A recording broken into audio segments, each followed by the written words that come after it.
Hello, everybody. Thank you so much for joining us on this afternoon. We are very excited to have you all here for our panel discussion, our final panel discussion in our ongoing series, Saved from the Waters, featuring the films of Safaa Fathy. Those will continue to be available online for the remainder of this week until October 31st.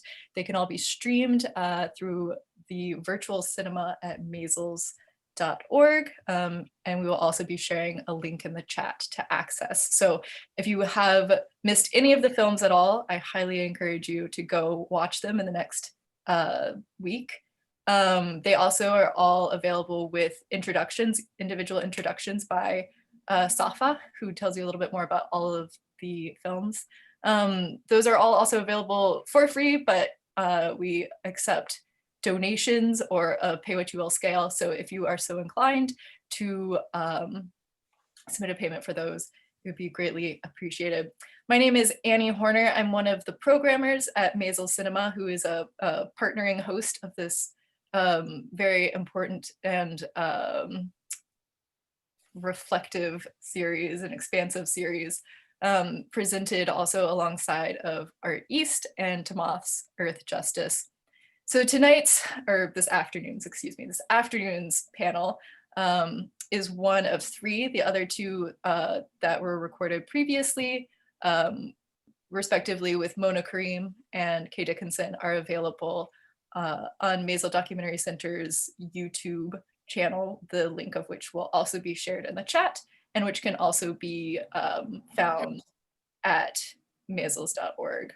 So this afternoon, however, we are joined by Safaa Fathy herself, of course, and she'll be in conversation with Sherine Hafez. And tonight's, again, this afternoon's, actually it might be night for some of you. So this time's conversation will be moderated by Jano Choueri, who is the film program's curator and coordinator at ArteEast. So without further ado, I'm going to turn it over to Jano. Thank you, Annie. And I'm really happy to be here. I'm excited about this panel tonight. And on behalf of ArteEast, I would like to introduce Safaa Fathy and Sherine Hafez, who will be in conversation around two of Safaa's documentary films, Mohammad Saved from the Waters and Tahrir, Raise Your Voice. Safaa is an Egyptian-French poet, documentary filmmaker, playwright, and essayist. She was born in Egypt and moved to France, where she obtained her PhD from the Sorbonne in Paris. She has also lived in other places such as Mexico, Germany, and the US. She was director of at the International College of Philosophy from 2010 to 2016 and has created many books, documentary films, and plays. You can see her full bio in the chat. 9 of her films are currently available, as Annie was saying, and you can watch it free online or on donation. You can find the links on the ArteEast and the Maysles websites, which we will also share with you in the chat. So please feel free to have a look. They're going to be available all through October. And I would also like to introduce Sherine Hafez. Sherine is a professor and department chair of gender and sexuality studies. She is co-editor of the Journal of Middle East Women's Studies and served as president for the Association of Middle East Anthropologists. Her research focuses on Islamic movements and gender studies in Arab and Middle Eastern cultures. Her new book, Women of the Miden, The Untold Stories of Egyptian Revolutionaries, discusses Egypt's revolutionary women and gendered corporeal resistance in the Middle East. So we will start with Safaa, who will introduce some of her clips from the two films, and then Sherine will follow and open up the conversation. And throughout this session, if you have any questions or thoughts, please add them to the chat. And at the end, we'll select a few for our panelists to answer following the conversation between Safaa and Sherine. Thank you.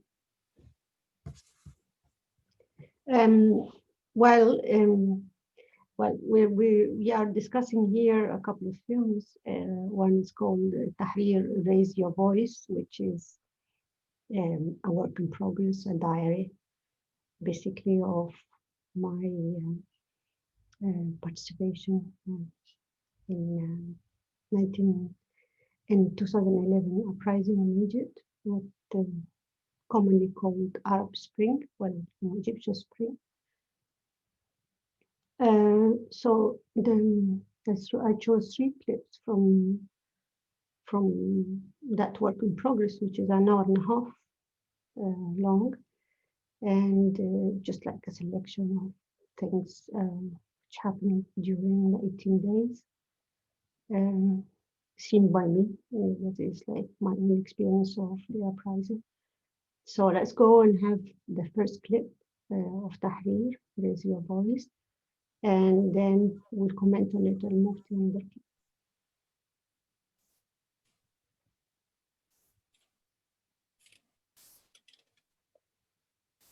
الحلواوي يا الحلواوي 4 مليون مواطن 4 مليون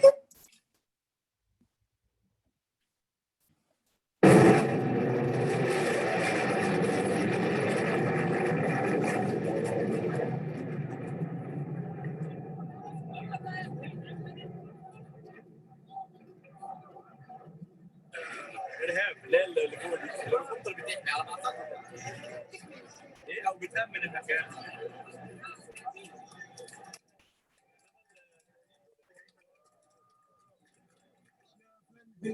مش هو اللي يمشي شوف يا فندم عمريه معينه وهي ما بين ال 15 لحد ال 35 بنقول له لن نركع لن نركع لن نركع ايها المتكبر الظالم القاتل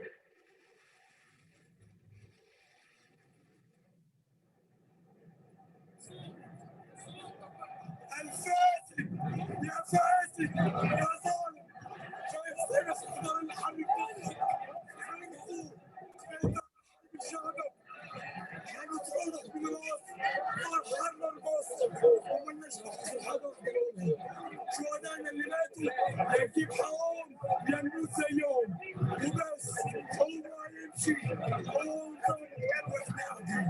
واحنا قاعدين مستقبل نقول له لا احنا بنقول لك لا هنقول لك لا وبره لا وبره لا وبره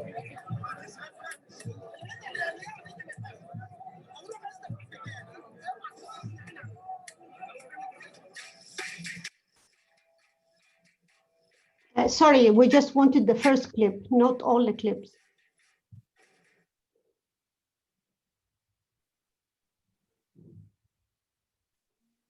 Sorry, what was that, Safaa? I said we wanted just the first clip, not all the clips. This is the second clip. Okay.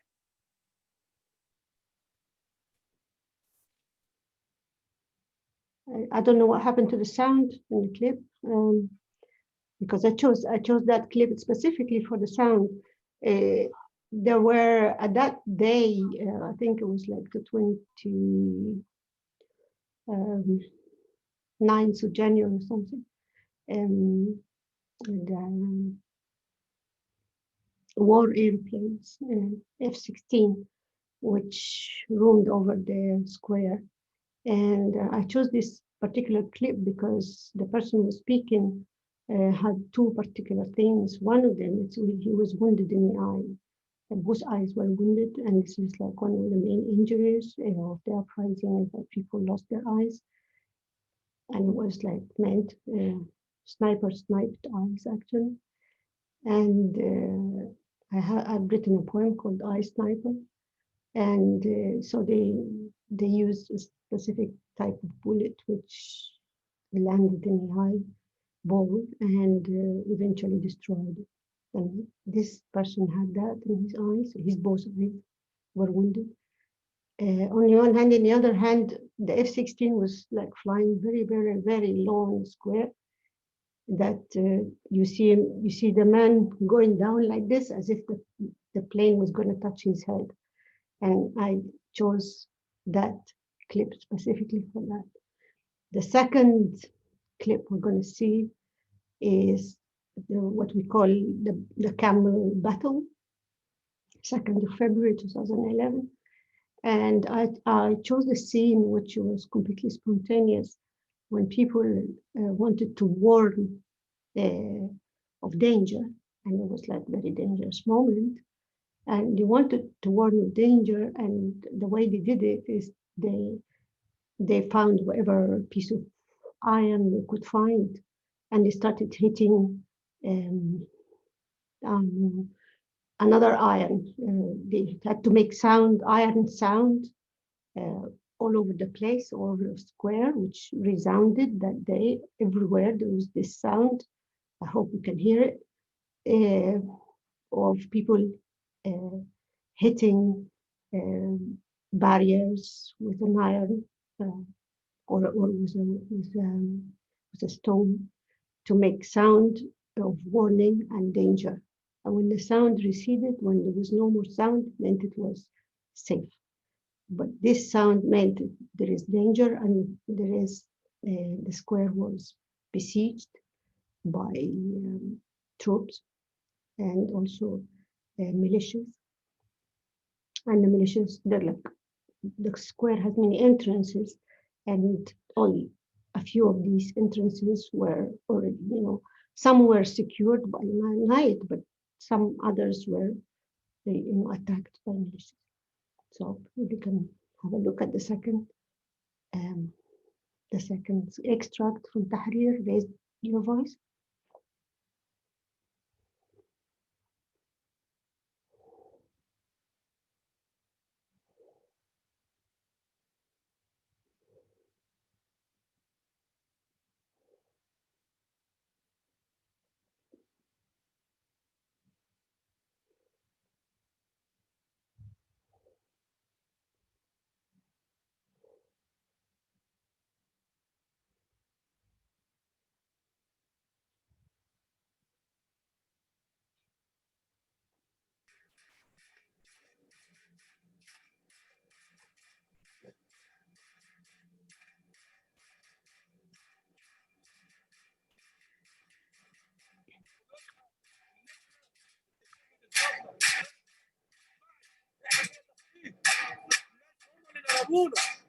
الناس اللي تبع حسني هم اللي ضربونا.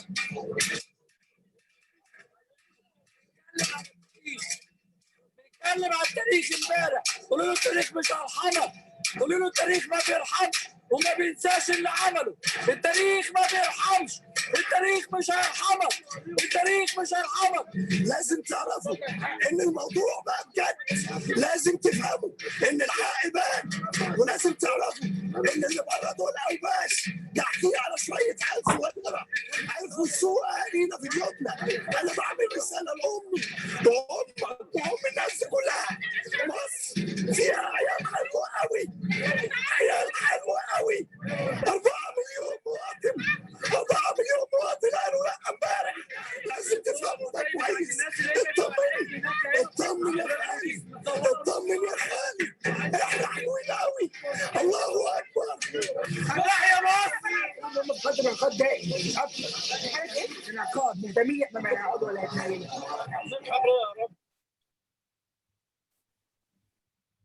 The last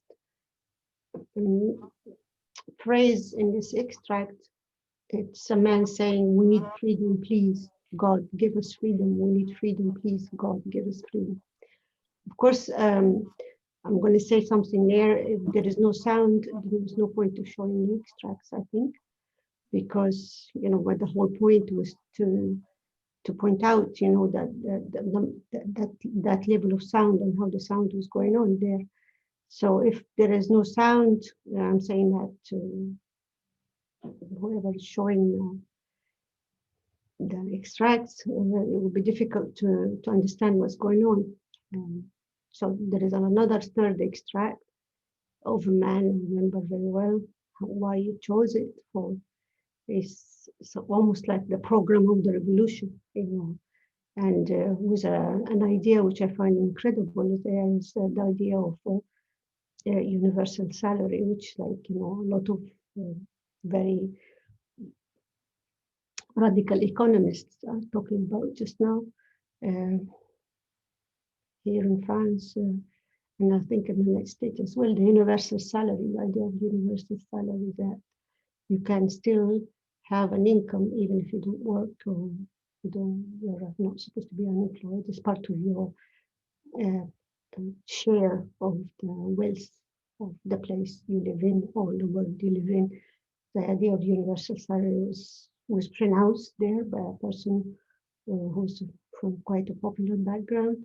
And, you know, the way he articulated it, I thought it was very representative of what the revolution was about, the uprising was about.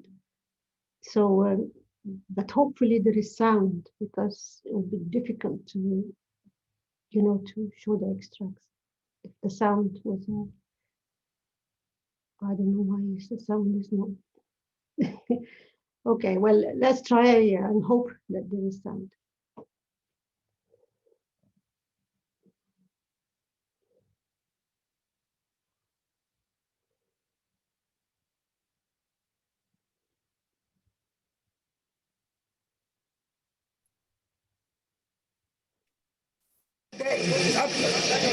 انعقاد مهتمين ما يقعدوا ولا يتنين. عايزين حريه يا رب، يا رب عايزين حريه يا رب. يبقى ليا في التعليم مجاني، الصحه مجانيه، والفلوس دي اشتغلت ما اشتغلتش ده حقي في الدوله. ده حقي. فين هو؟ انت فهمت ازاي؟ لازم احنا كثوره هنا، لازم كثوره يبقى في برنامج. احنا دوله مسالمه، ثوره مسالمه محبه للعالم، لاوروبا وغربها وشرقها وشرق اسيا، وتطلعنا نحو السلام، نحو الحريه، نحو العداله، نحو المساواه، التآخي مع الشعوب كلها. احنا عايزين دوله مدنيه، سلطه مدنيه، حكومه مدنيه مش عسكريه.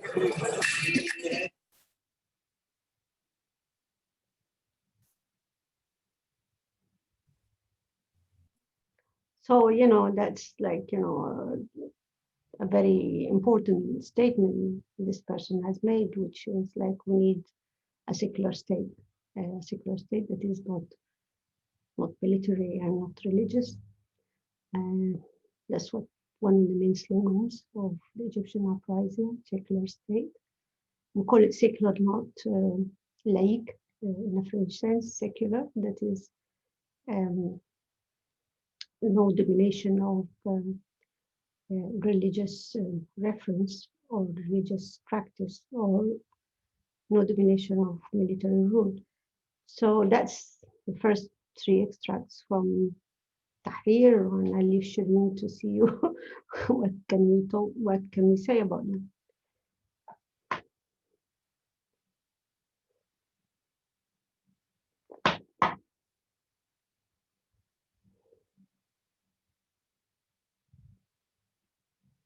No, Sherine, you have to your mic. Sherine, your mic. Yeah. Okay, got it. I thought I did it, but it didn't work. Shall we start our discussion now and then segue? Yeah, let's start. Let's start. Okay. And then, All right. I thought we were going to move watch later to Mohammad Saved from the Waters, but yeah. Okay. Let me just say at the onset that, you know, it is such a privilege to be here today with, you know, the renowned Safaa Fathy. The nuances of her work, the different facets of her trajectory really are an inspiration, not just to me, but to so many other people working on similar projects and similar interests. As far as I'm concerned, the idea of the Miden, or the square, Tahrir Square, where some of these clips have been filmed, or I think all of the clips have been filmed, was very central to my work about women and the role that women played in the Miden. So I focused on the body, and I feel like the body here, specifically in the first clip, and also it segues into Mohammad Saved from the Waters. I think that your interest in the body is also very similar to mine, in the sense that you represent the contrast between the body and the might of the state, and you know, somehow the contrast between the power of that fragile, vulnerable body, and then, you know, the F-16 flying above. You also talk about that, or you also reflect on that in Mohammad Saved from the Waters. So I want to ask you, you know, how do you view the body? Do you see the body as a gendered body? Do you see a difference between these masculine bodies and the feminine bodies. That one of the scenes that we saw in the second clip, you could see the women, you know, droves of women walking through the gates that were created around Tahrir Square. So women were obviously very present in Tahrir. So let me ask you this, you know, how does the body resonate to you? How do you feel about the body in Tahrir? Why is there a focus on the body in your work? I was more interested in the injured body because in this hour and a half of Tahrir, I was showing a lot of injuries. And also, you know, like mass movement, how people manage to share the space. The Miden, whatever big it was still very small. And by moment, in certain moments, it was suffocating because there was too many people. And the way people moved showed a lot about how they conceived what they were doing. Some of the movements where people invented a way actually of moving and crossing the square, which was quite original, is that like they moved in a row, in a queue, and the queue which was going that way was another queue different from the queue which coming the other way, and there was a space for that, and people were putting their hands on the top of the other person's shoulder to be able to move. There was a lot of respect, which was to disappear later, but there was a lot of respect in 18 days between, in a very, very limited space of the square, between the bodies. Yeah, you couldn't, the bodies were not crushing each other, no, not violating each other. They were not, there you could see that the political aspiration of the movement was democratic. It was open to the world, as the last character said. It's loving in a certain way, and that's why the people moved in a way which didn't efface the presence of the other or the body of the other. It was as if the message was, the ultimate indication was, there is room for everybody. There is room for the people who walk fast, people who walk slow, and the bodies were also basically, it's a peaceful revolution. So the bodies were basically what defended it, and people defended it with their bodies, not with arms, not with, it was just with their bodies, eventually with some stones. A little bit of a cocktail Molotov happened as well at one moment or another, but there was no arms, white or firearms or whatever. And as you see that in the scene, second clip, or the first, I think, when the man who was already wounded in his eye, like lowering his body to an F-16 airplane, which is a warplane, was just to show the disproportion between what the power had, its disposal of violence, and how people defended their utopian or aspiration, utopic aspirations at a more just and legal, more just society. Through that kind of, metonymy, it's like a metonymy of what's going on there. That's what I meant it's just like, all revolutions as well, are basically movements of bodies in space, and how people agglomerate with each other gather, because we are talking about gathering, and how, you know, the individuality is kept within that gathering without, you know, as he said, with full respect to integrity. There was a case or two during the 18 days of violation of women. So I'm not going to not mention it. I'm going to mention it, especially it was an American journalist. And but there was like a case or two. What happened later? The moment was this aspiration receded, and the power of the state, or the power of reaction, was like more and more vicious and more defensive and more desperate. There was another arm which has been used specifically against women, which is collective rape. So in the square, the same very square which hosted our aspirations and dreams and aspirations, at least for kind of redemption, it was the same very square which was hell, became hell, because probably a year or 2 years after, just a year at the anniversary, I remember very well, I was walking with my sister to enter the square, and a young man came out, and he went on his knees in front of us and said, please don't go in, because women are raped and we cannot defend them. So we went back and we sat in the cafe. We learned later that one of our friends was raped. And it was, they usually would surround, was very systematic and studied. They will isolate a woman who's in the square, even if there are too many people, they will like all of a sudden a square forms around the woman, a certain woman, any woman. And then, not that any woman, usually a woman who's not veiled.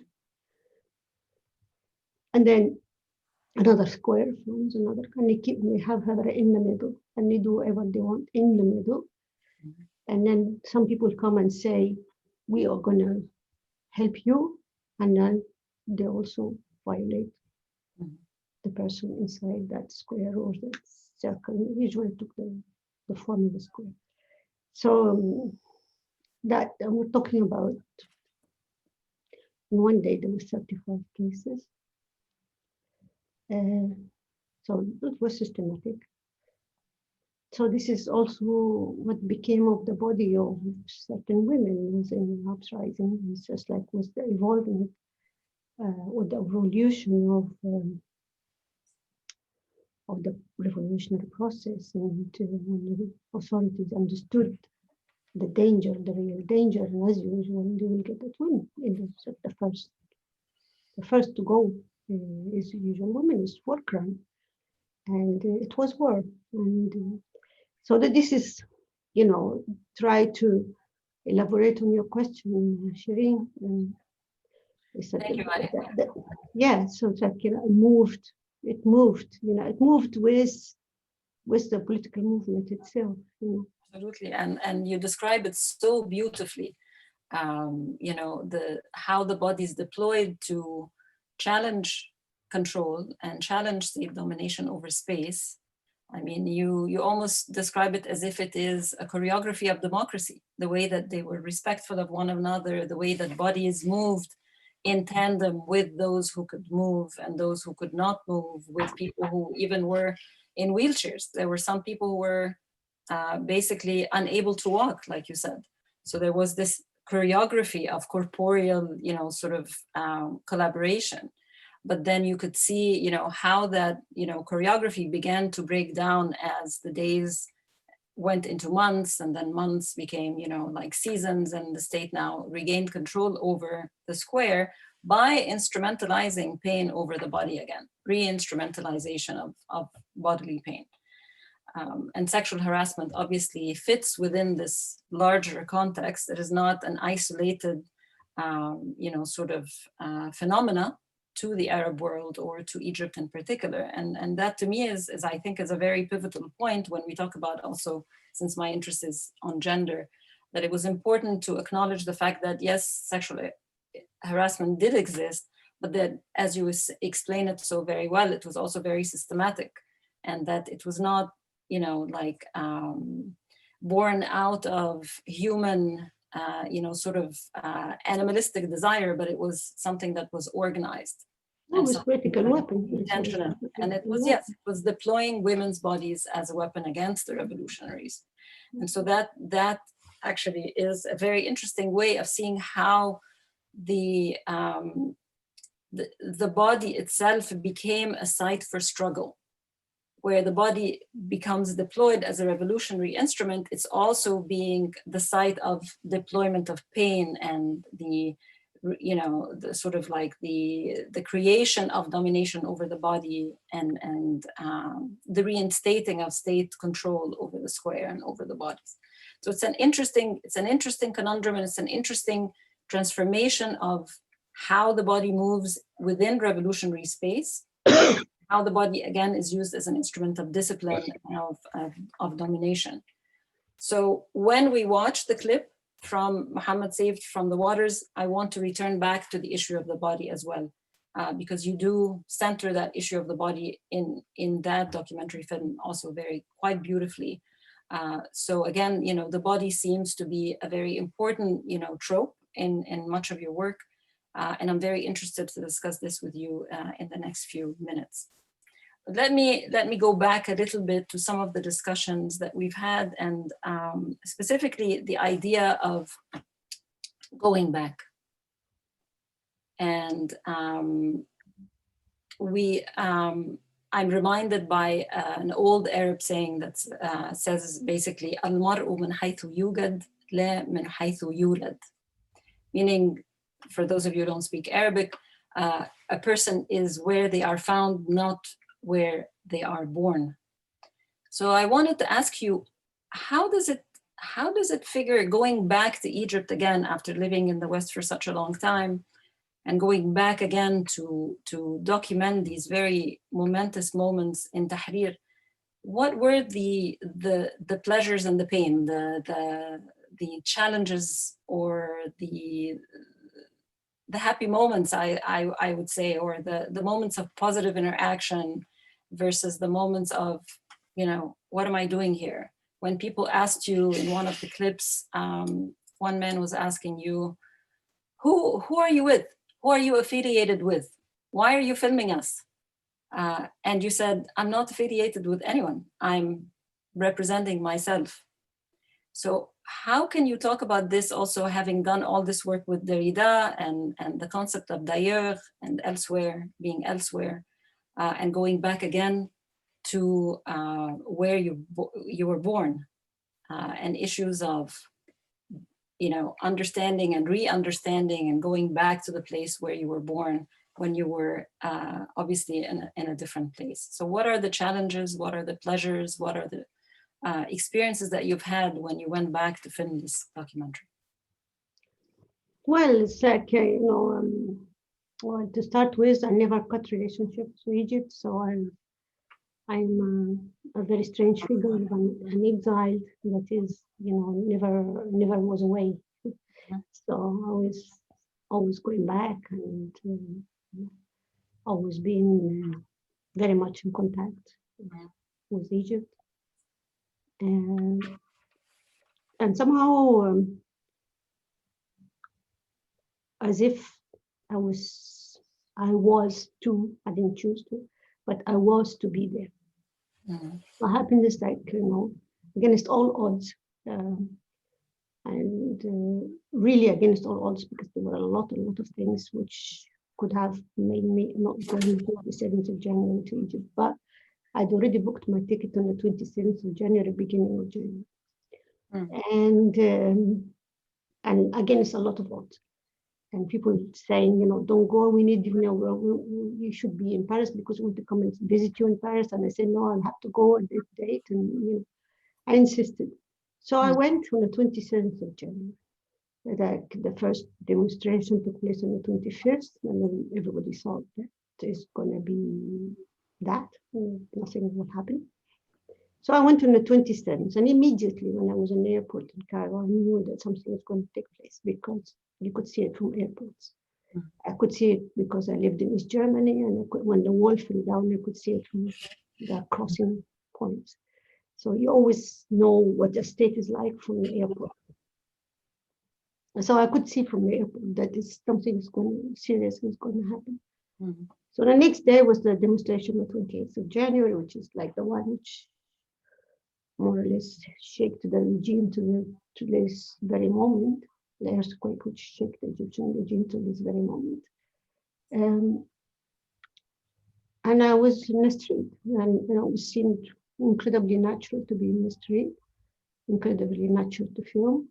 Mm-hmm. And I never was afraid a second, although I was found myself very often in situations where there was shooting, snipers or gas. So that was not something which made me afraid. Mm. It was all natural. I was in a place which I left. It's like as if you have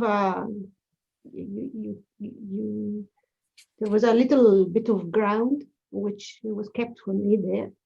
And when I came back and I just found a little bit of ground, I left. So I retrieved my place. So there was nothing, there was nothing extraordinary about that. There was nothing exceptional. There was no challenge. There was nothing. It was just like normal that I would be there. And I decided then that I will film. I have a little camera and I will film. So I filmed. And there was nothing really exceptional where I didn't feel any kind of heroism or nothing. Like as if going every day, nothing. We knew about the dog that he's going to appear sometimes.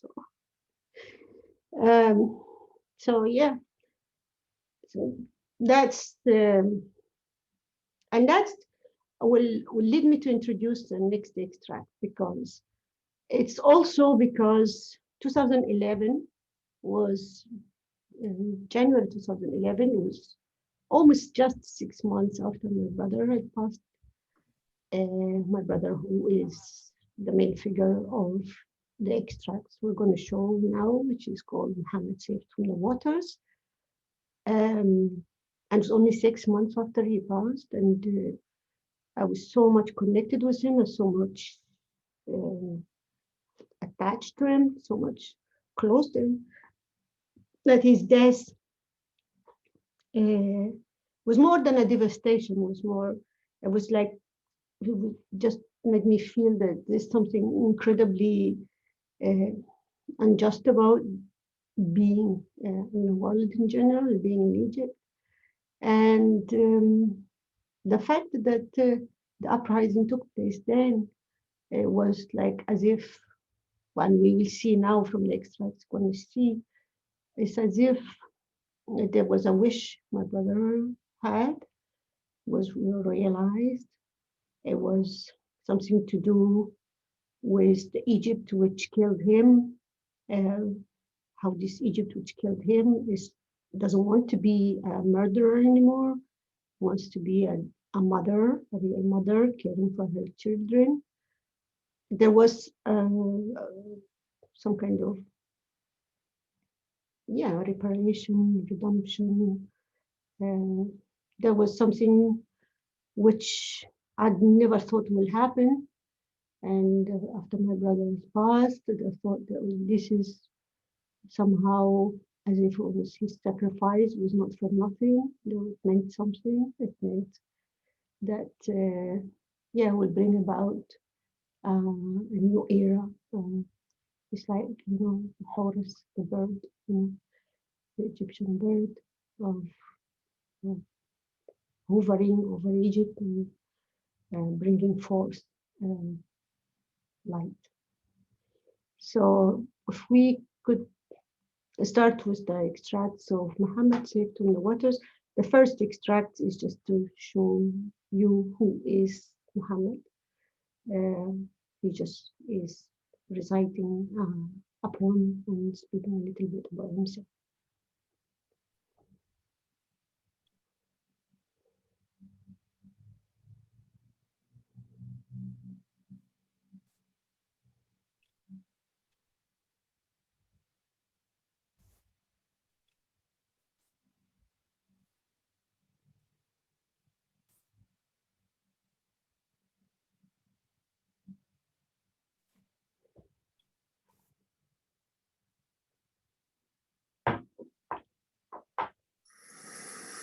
وانا احلف صادق انا شفت مركب مربوطه في النيل.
لسه بحلم بيوم شمس وما فيها غيوم تطير كطير البراري سمع بالعود.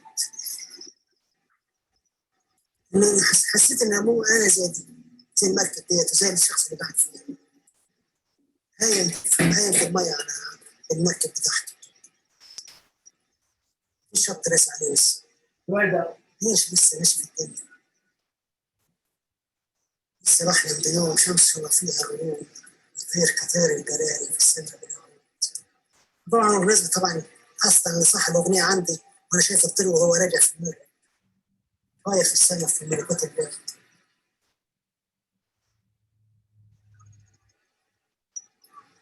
مش عم يتعب غير اللي بيشد له الارض. طول ما هو طاير هو مرتاح. مش دي حياته. دي حياته وانا نفسي حياتي برضه. طاير بعيد عن الناس. هي الفكره مش فكره ان انا اكون في الجو نفسه. الفكره ان انا اكون بعيد عن اي حد ممكن يشدني من الارض.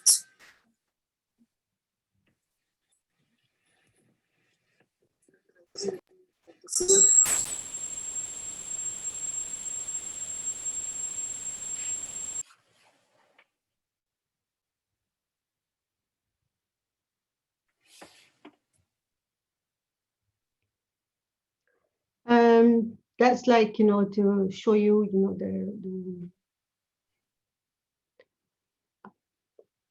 somebody, I find fairly representative of a certain ailments of what happened in Egypt.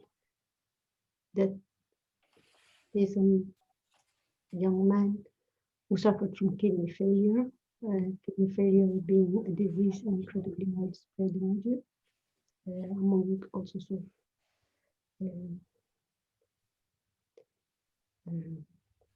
layers of population, children, as well as young men, women, as well as old people. Centers for dialysis are everywhere. It's a very common disease to lose the use of one's kidneys.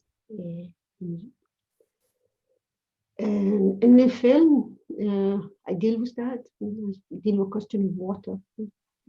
What is purity? What's pure water? What's polluted water? Why we get polluted by the same water which sustain our survival on Earth.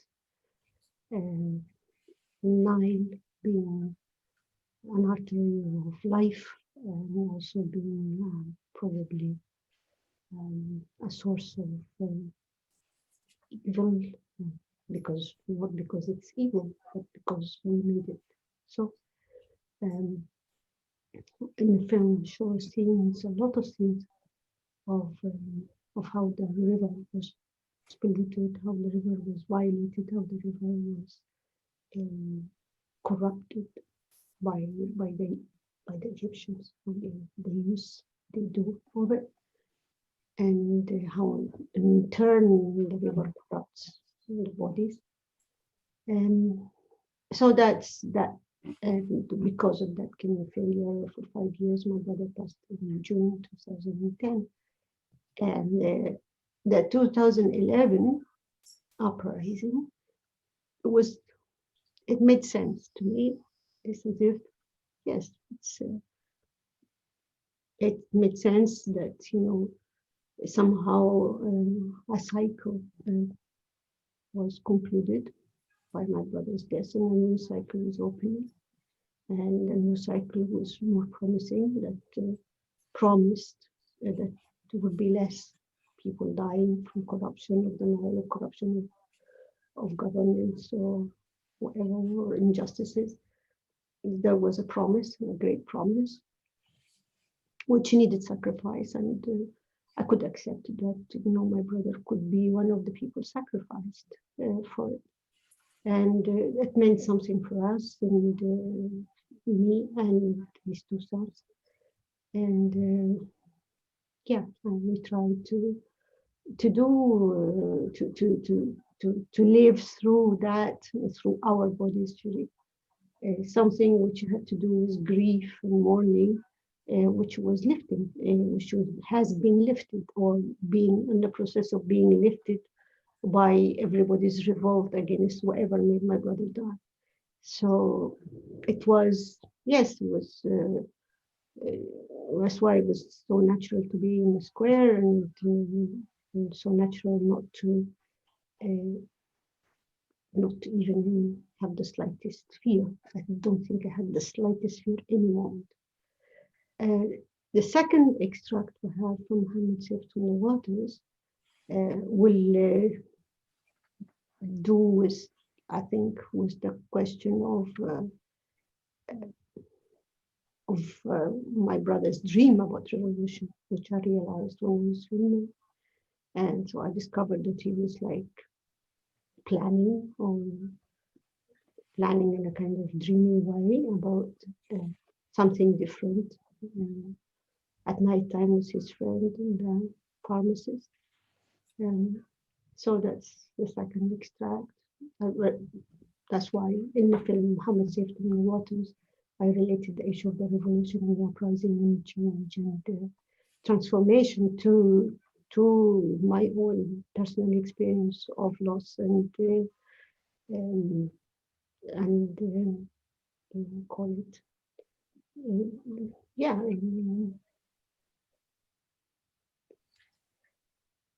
First, I want to say my deep condolences to your loss. I mean, I can tell from the first two frames of this clip, of the two faces, your brother with the water moving behind his face, with the sun lighting his face.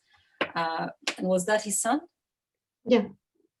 So you could, I mean, the framing was a framing of love, really. I mean, you could sense that the camera was actually spelling out or expressing that love and affection that you have for them and for your relationship with them.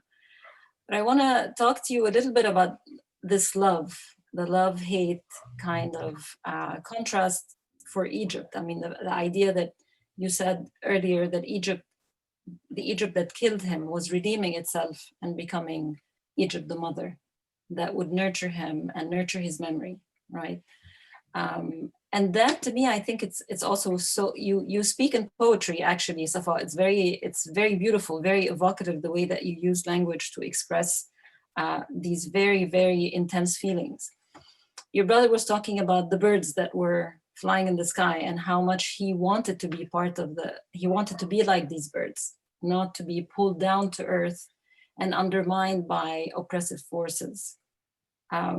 And you answered, you said in Arabic, "Di hayatha," this is the life of the birds, that's what they do, they fly. And I'm wondering about that metaphor there, because it somehow seems to me that in so many ways you are that bird that is flying and then comes back to earth. And what tethers you to that earth, to that small piece of ground that you describe in your experience in being in Tahrir and being in Egypt, that natural part of you is the part that's motivated with love. The love that you have for your family, the love that you have for that country, the love that you have for memories of it. So I was wondering if after we watch the next clip, you could talk a little bit about that contrasting versions of where you were born, just to know a little bit more about yourself. Okay. Thanks. Thank you.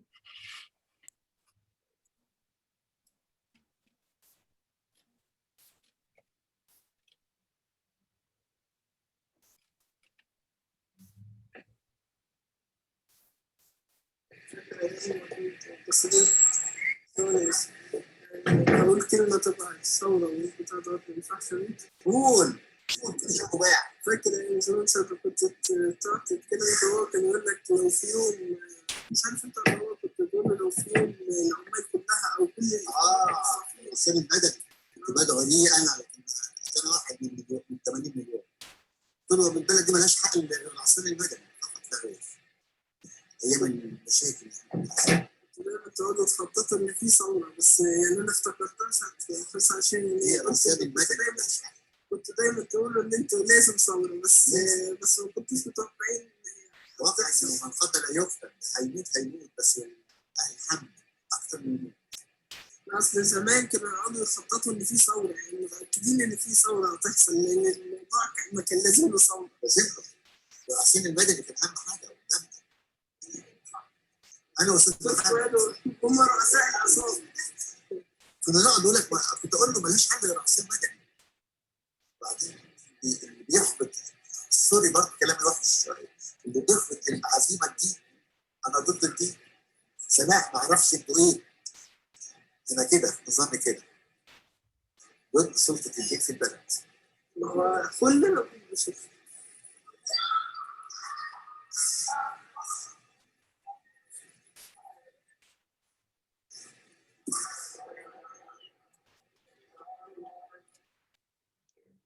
I think we can go ahead for the third extract so that we can continue speaking with Sherine. We just go for the third extract. Thanks.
if I can just say, hands down, this is one of the best clips I've ever seen of the revolution.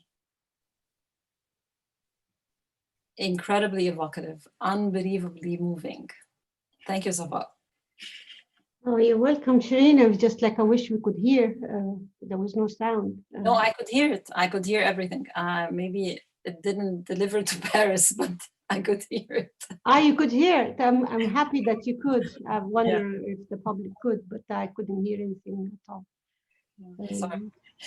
So tell us about the metaphor of the bird and the love that keeps the bird tethered, and also the ambivalence about the roles that Egypt plays in, or that played in the life of your brother Mohammed and in your life.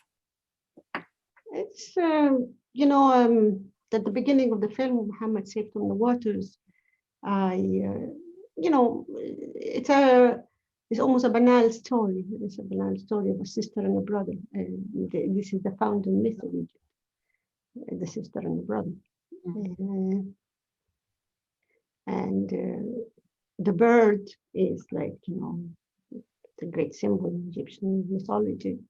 Mm-hmm. Of justice and of peace. And so the bird is Horus, of course, and it went all over.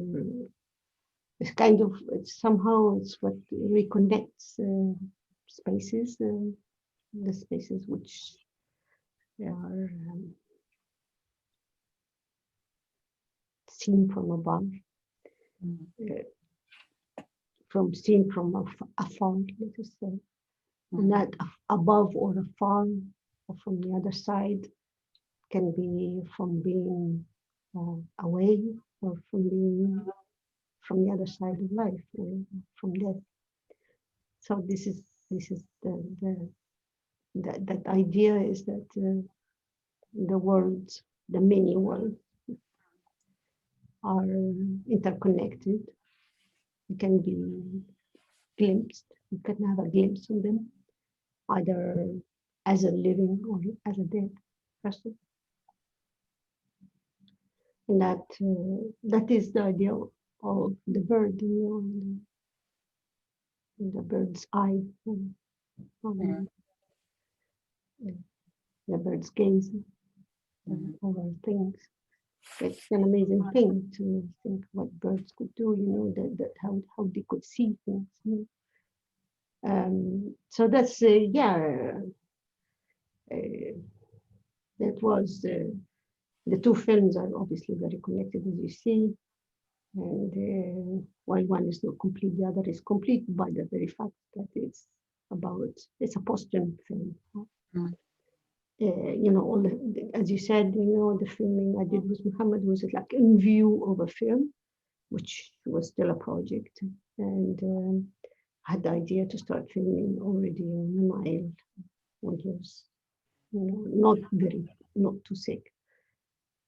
So it's like in view of that film, I started filming, but the film really was a posthumous film. Happened after he was gone. After the revolution took place as well. Yeah. And in a way, I think having had the revolution made the film possible. Made me possible. So that's these are the kind of movements we went through.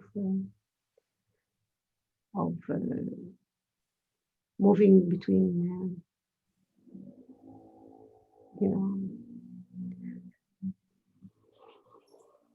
moments of absence, the total absence, either absence from life or absence to the self from life, whatever, absence, total absence to a form of presence. And in this case, it's a kind of intense form of presence. So somehow, there is a call, and a call. That's why, for example, in my filming of Mohammad Saved in Revolution in the Square, it was the voice which I was really interested in. It's the voice of the people And as you see, and I didn't show relationships. It's just a relationship with the voice and the cohabitation space, and how people could walk around not knowing each other and touch each other in a kind of friendly manner. How the women were moving very easily. It was before all the rape stories. How at one moment we see Mina Daniel, and I'm so proud to have done that because he died very shortly after. So he's the one who said, "Suar Leon Tar," no, freedom. He was shouting freedom is Mina Daniel. So this is like, you know, it's a choreography which includes the dead, because I started the scene was a prayer for the absent. Right. And so the prayer for the absent was like, you know, they're calling the absent and they're praying them. So somehow I tried to make it as if it was all this a call to the dead, an inclusion of their absence, and somehow an instance for moving forward with them to another step in time, another stage in time, where their absence would be redeemed. Tragic absence would be redeemed. Any absence is tragic, but you know. So that was the whole idea of the scene. As it is, it was the last scene, and they say it, you know, واحد اثنين الثورة راحت فين. So it's where 1, 2, where is the Egyptian revolution gone to? It was the last moment, I think. Exactly, this is the 1st of September 2011. Not 8th of October 2011, the first very tragic event took place, which is the Maspero events, where the army crushed demonstrations by tanks. Christian demonstration, they crushed them by tanks, and Mina Daniel was crushed, killed in that, you know, a month later, and a few days later. So, you know, this is the scene. It's a scene. It's like not just to include the absent, but to be absent. You know, the absence to be, and the many people in that gathering died, killed sometime later.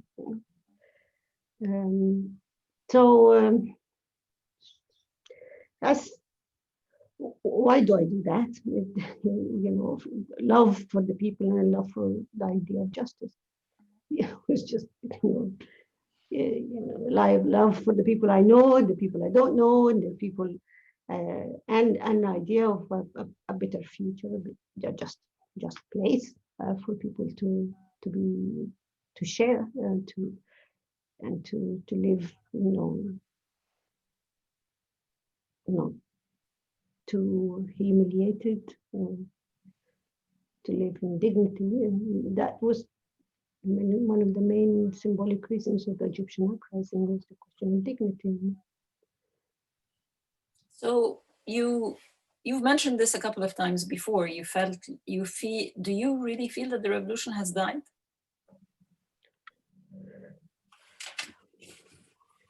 Has it? I mean, I find it very difficult to hear that, having seen the work that you have done, because in a way your work is homage to that revolution and keeps it alive, right? Well, you know, I mean, you know, nothing dies in a way. You know, everything is a transformation, and Yes. so it's like nothing dies really. There is a process of absence. There is an absentee there, which is like really working in shadows, evolving in the shadows, and we emerge one moment or another. This, you know, there is a description of revolution in French. It's called la vieille taupe, It's a mole, so mole goes underground, and then there was even a movement in a magazine or something called La Vieille old mole. So the mole goes underground. Goes underground, yeah. Yeah, it's a mole. So this continuing that way, giving that to people who still aspire at living peacefully, and when there is no peace or hardly any peace, we would think that people would still want to bring forth peace and a level of justice to their life. So, but as it is, as like as the infancy of a movement which just arrived to the world with its kind of cry of innocence, it's gone. It's gone. I don't think even if there is an uprising in Egypt, it will be with the same innocence as this one. And the same kind of naivety and innocence. And I think that there is a lesson learned and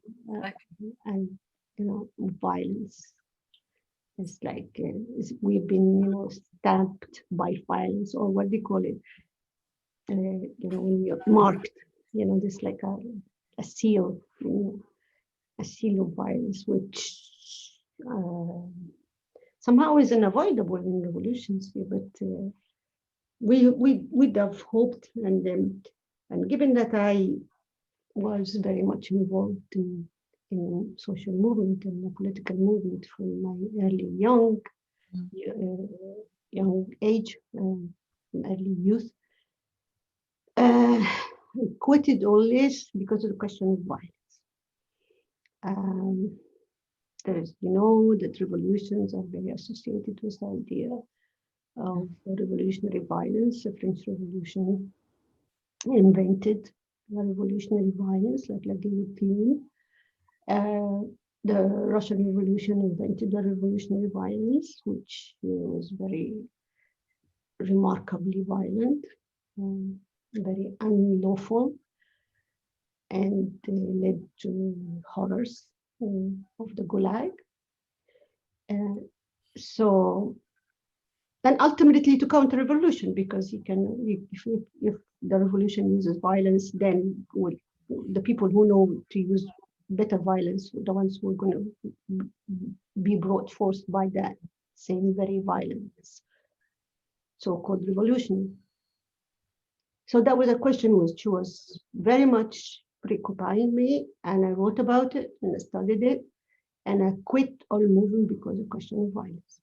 That I cannot belong to any revolutionary movement because I am Pacific, and I think that change should be Pacific, and there should be the question of liberty.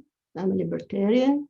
Freedom and liberty and dignity are above all, above even economic demand or economic justice. So that was my credo, and that's the way I was living. And what attracted me to the Egyptian revolution is how Pacific it was. Right. So the specificity, I remember very well. I feel that in many cases, when they stopped someone, or a agent provocateur, or someone's trying to do something in the square or whatever, and people would start attacking that person. People would protect the person, and they shout "Silmiya, Silmiya, Silmiya," peaceful, peaceful, peaceful, peaceful.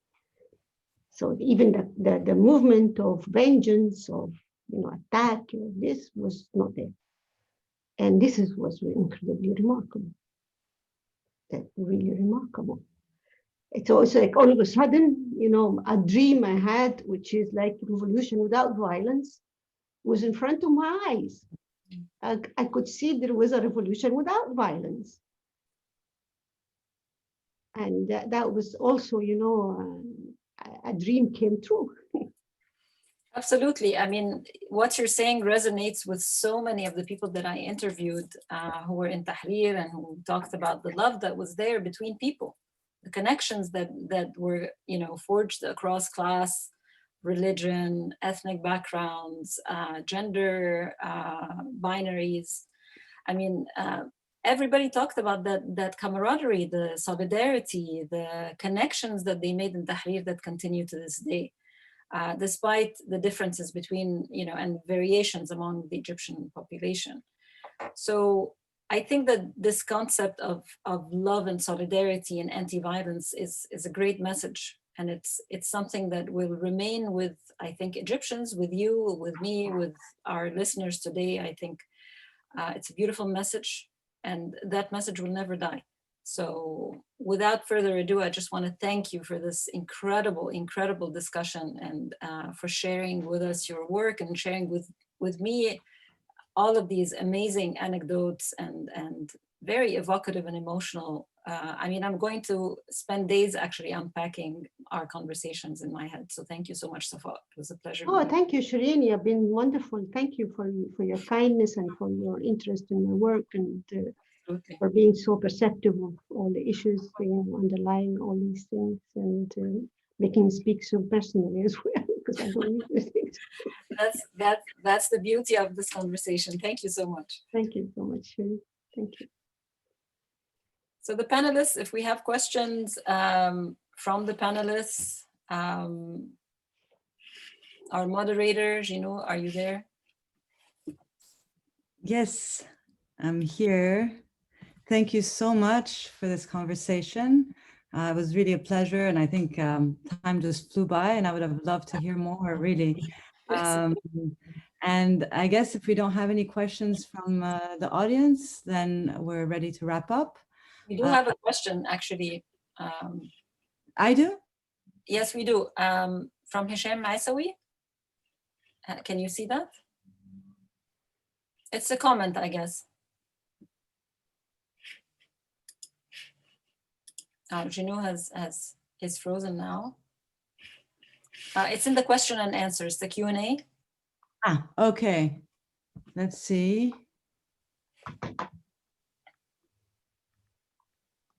So we have a comment from Hisham Isawi. Thank you for the conversation. It is very exciting and enjoyable. I experienced the revolution and shared all the fresh hope on Egypt. Unfortunately, the military and the religion groups ruined it. Let's hope we learn from it for next time.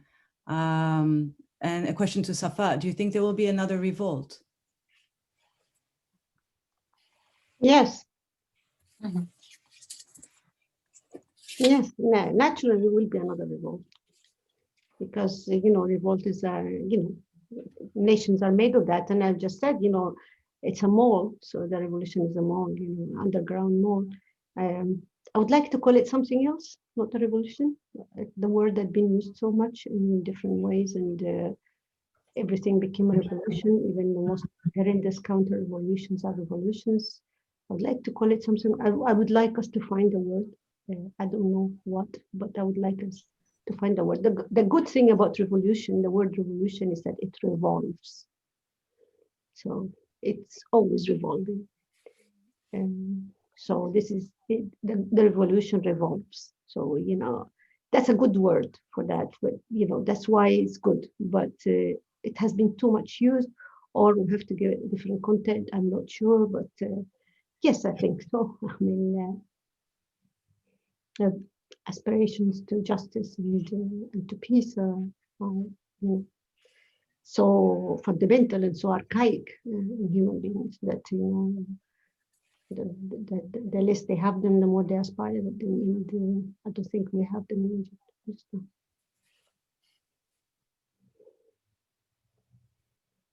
Thank you, Safaa.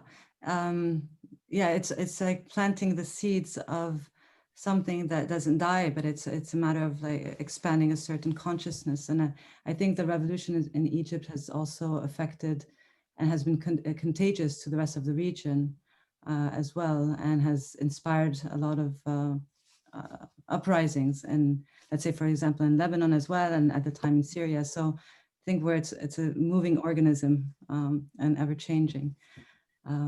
But thank you so much.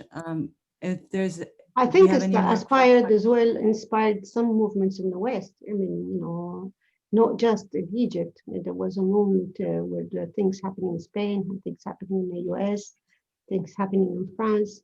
There was like at one moment, there was like a wind of possibility, a wind of change, a wind of empowerment for the voiceless. And, yeah.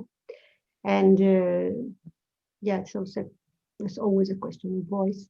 And yeah, that's why it's called Raise Your Voice. Yeah. Perfect. Thank you so much. You're welcome. And thank you everybody for joining us. And there will be a recording of this, so I think you can also have access to that if you would like to later. And yeah, I thank everybody for being here, and I hope you have a good day, evening, or afternoon. And I wish you all goodbye. Goodbye. It was lovely. Bye. Everyone, thank you so much.